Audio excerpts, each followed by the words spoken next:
வணக்கம் சார். இந்த 20 வருட அனுபவத்துல மறக்க முடியாத விஷயம் ஏதாவது இருந்தா சொல்லுங்களேன். நான் சென்னைக்கு வந்து 20 வருஷம் ஆச்சுங்க. ஆனா இந்த பிரிண்டிங் ஃபீல்ட்ல 40 வருஷமா இருக்கேன். மறக்க முடியாத விஷயம் நிறைய இருக்குங்க. சென்னைக்கு வந்து முதலா எனக்கு ஆர்டர் கொடுத்து என்னுடைய ஃபர்ஸ்ட் கிளையண்ட் இப்போ வரைக்கும் எனக்கு ஆர்டர் கொடுத்துட்டு இருக்காங்க. ஏதோ சில காரணத்துக்காக என்னை விட்டு போன பல கிளையண்ட்ஸ் திரும்பவும் என்கிட்ட வந்துட்டாங்க.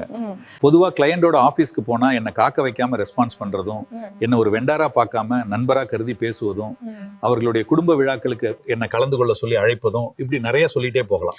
ஆகையினாலே இத்தனை நாளும் எனக்கு சப்போர்ட் பண்ணி வாய்ப்பு தந்த அனைவருக்கும் இந்த சமயத்துல என்னோட நன்றியை சொல்லிக்கிறேன்.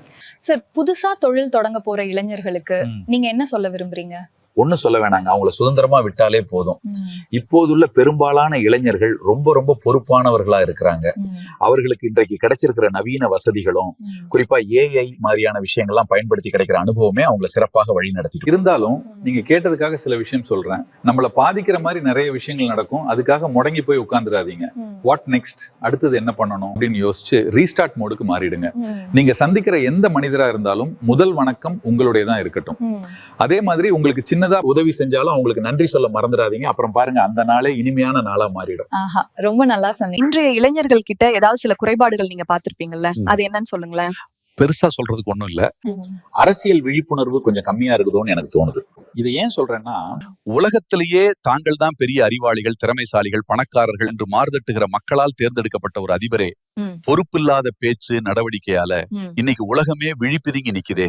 இவ்வளவு அறிவியல் சாதனங்கள், விஞ்ஞான கண்டுபிடிப்பு, பொருளாதார வசதி வாய்ப்பு எல்லாம் இருந்தும் கொஞ்சம் கூட மனிதாபிமானமே இல்லாம போருங்கிற பேர்ல கட்டங்களை இடிச்சு தரமட்டம் ஆக்குறது, உயிர்களை கொத்து கொத்தா கொள்வது, இதெல்லாம் நாகரிகம் அடைஞ்சிட்டோம், நவீனத்தை புடிச்சிட்டோம் பேசிக்கிட்டு இருக்க மனிதன் செய்யக்கூடிய செயல்களா இது?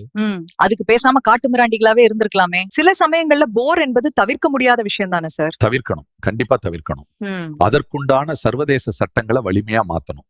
தலைவர்களை தேர்ந்தெடுக்கிற உரிமை ஜனநாயகத்துல இருக்கு. அதே தலைவர்கள் பொறுப்பில்லாமல் வெகுஜனங்களுக்கு எதிராக செயல்படும் போது உடனடியாக அதை தடுப்பதற்கான நடவடிக்கையோ, வரம்புகளை மீறாதவாறு செயல்பட வைப்பதையோ செய்ய முடிகிறதா? இது எப்படி ஆரோக்கியமான விஷயமாக இருக்க முடியும்? அதனாலதான் சொல்றேன், நம்ம இளைஞர்கள் இன்னும் அதிகமா அரசியல் படுத்தப்படணும்.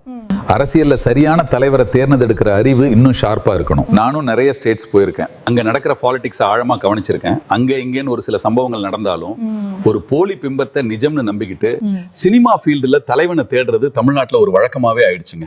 ஒரு பக்கம் அரசியல்னா தப்பு துப்பாய் புரிஞ்சு வச்சிருக்க தலைவர்கள், இன்னொரு பக்கம் அரசியல் மயப்படுத்தப்படாத வெகுஜன பொதுமக்கள். அதோட பாதிப்புகள் தான் நம்ம மக்களோட தலையில விழுந்து சுமையா மாறுது. உலகம் பூராவும் நடக்கிற அத்தனை சீரழிவுக்கும் முதல் காரணம் நாம சரியான தலைவரை தேர்ந்தெடுக்காம போனதுதாங்க. சரியா சொன்னீங்க. பல விஷயங்கள்ல நம்ம நாடு முன்னேற்றம் அடைஞ்சாலும் அரசியல்ல பெரிய அளவு முன்னேற்றம் அடையாம போயிடுச்சோன்னு தோணுது சார். சுதந்திரத்திற்கு பிறகு நம்ம மக்களுக்காக உழைக்கக்கூடிய அரசியல்வாதிகளும் அரசியல் ஞானிகளும் நிறைய இருந்தாங்க. ஆனா இப்போ அப்படிப்பட்ட தலைவர்கள் எங்க இருக்காங்க? வெறுப்புணர்வை தூண்டும் வகையில பேசி பேசி மக்கள் மனசுல துவேஷத்தையும் பிரிவினையையும் உருவாக்கி ஒற்றுமை அப்படின்னா என்னன்னு கேட்க வச்சுட்டாங்க. இன்னும் ஒருபடி மேல போய் கலாச்சார சீரழிவை நோக்கி அரசியல் போயிடுமோங்கிற கவலை அதிகமா இருக்கு. வருங்கால சந்ததிகள் இம்மாதிரி அரசியலால் எந்த மாதிரி பாதிக்கப்படுவார்களோ என்று நினைத்தாலே கவலையா இருக்கு. இன்னைக்கு தமிழ்நாட்டோட அரசியல் களம் மிகப்பெரிய அதிர்ச்சியை உருவாக்கி இருக்குங்க. தேர்தல் நடத்துறது, ஓட்டு போடுறது, கட்சி அரசியல் பண்றது, இதெல்லாம் தாண்டி இந்த நாட்டோட நலன், நாட்டு மக்களோட நலன், அந்த பாதுகாப்பா இருக்க வேண்டியதாங்க இப்போதைக்கு முக்கியமான விஷயம். இவ்வளோ நேரம் எங்களோடு கலந்துரையாடிய உங்களுக்கு எங்கள் ஜைரான் எடிட் சார்பாக ரொம்ப ரொம்ப நன்றி சார்.